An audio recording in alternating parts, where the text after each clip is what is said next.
Welcome to Tiger Technicals. Today we're talking about live game commentary and shoutcasting, commonly abbreviated as casting.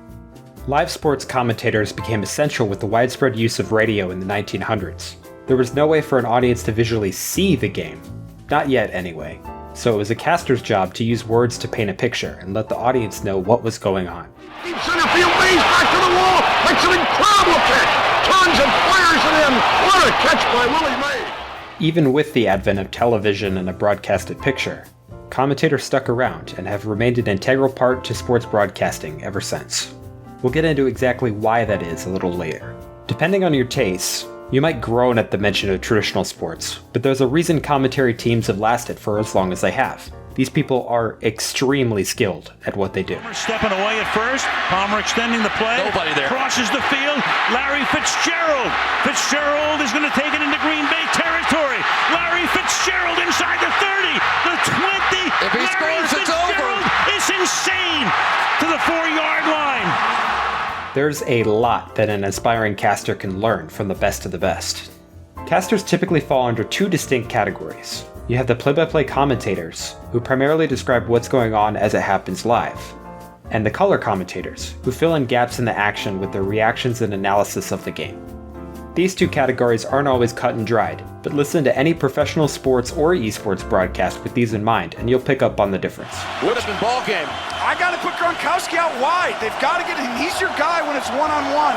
They finally got him. There he is. On the top of the screen. If he's doubled, you're going to throw inside right here to Edelman. You just look up there and pick him.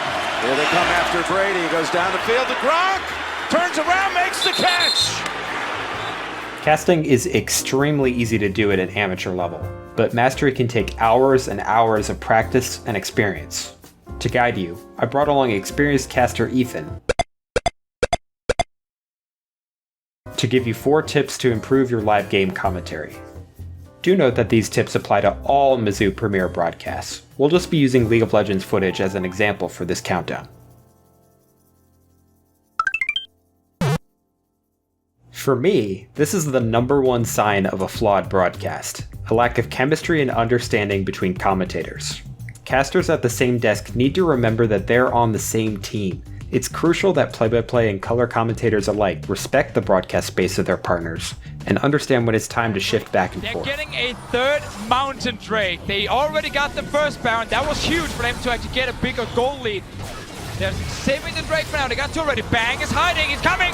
Bang looking to come in. Here comes your initiation. They're right through. Oh my God. Thunder Shockwave will find them all. And SKT, with a hell of a response, will take down 4. Your #1 goal is to avoid casters stepping on each other's calls and compromising the broadcast quality. As we saw before with Al Michaels and Chris Collinsworth, expert announcers can get around this at times, but small mistakes from amateurs as innocent as this. Blue side still very strong here. Kendra gonna make a play onto the Zyra. Oh, that wasn't even close. Oh, Zyra. Oh, I'm sorry. You go ahead. Blow her up right away. They're gonna look now to the mid lane, try and catch out this. Oh, he has absolutely no chance of getting away. Can end up in the ears of the viewer sounding as bad as this. Zaya is getting engaged on here. Oh, Zyra's not able to make any progress here, trying to flash away and make her own space, but Shen just does way too much damage. You know, they really need to get more damage nerfs on that champion. Rakan trying to go in here under the turret, but Kindred's already there right behind her. There's absolutely no way, even with the stun from the victory. The entire reason commentators have been so major for so long is because of what they bring to a broadcast that wouldn't be there otherwise. A talented play-by-play caster can add a lot of energy and excitement to a play. Damage is pretty good. Over the wall he goes, stays alive. Fudge gets a stun. Down goes Inspired. Danny's got a kite, but Fudge is tanky. Shot back in is a triple kill, and nothing else JoJo can do. 4 unanswered. A color commentator can explain complex information to a viewer that they may not have picked up on otherwise, sometimes during an instant replay. Only the crown that keeps JoJo from just dying instantaneously, because the crown, did have that couple seconds where with the reduction of damage, but JoJo's almost completely out of the fight. On the flip side, poor commentary can detract from a viewing experience. You've probably experienced this before. You never want to be the reason the audience loses interest in a broadcast and stops watching. Stay engaged and optimistic about the game, even in situations where it appears hopeless. The absolute last thing a caster should do is tell the viewer that it's over. or that the game isn't worth watching. Coming in from behind on the flank is the Kindred, not looking good for the red side, trying to flash in. Oh, just barely not able to get that kill. Rakan trying to the flash ignite, but Ashe will survive. I don't care what happens in the rest of this game. I'm not watching the rest. I mean, it's over getting that two kills that early in the bot lane. That is just disgusting amount of strength. Alright, finally maybe we'll get to see him put out our misery. Shen gets a shutdown there. Finally does drop, but it's not like it really matters. You know, the red team, they're down 3 kills. They're down about 4,000 gold. Fizz jumping in here under the turret, takes out Rakan. Yet another death by the Nunu on the red side. It's clear that they don't care. I don't really care. You know, not worth getting excited about. Oh boy, another member of the red team dropping. Wow, very exciting. Yeah, this one's been a wrap since that double kill, so... Provide energy to the broadcast so even a viewer who doesn't know anything about the game can stay connected and feel that same excitement for Mizzou. This one is especially important for play-by-play commentators. If no one can understand what you're trying to say, you might as well not be casting at all. Ensure that your presentation package is easy listening for viewers and not challenging to process. They only get to hear it once. When done poorly, the casting quality is extremely compromised. Blue team looking to make a play here on the mid lane. They'll get one onto the Nunu right away. The Ignite will drop from the Fizz. Looking now onto the Victor. So much damage coming out of the Kindred. 2 quick more kills for the blue side. You know what I really like about the blue team's, you know, their strategy on how they're when they're like, you know what I mean? Yeah.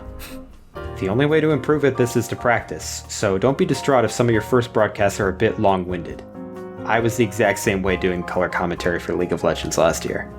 Nobody can speak flawlessly 100% of the time. The goal of these broadcasts is to polish your casting skills until you're skilled enough to cast like this. All right, we're still at double speed. Carzzy with a little bit of damage. Very aggressive positioning here in the front.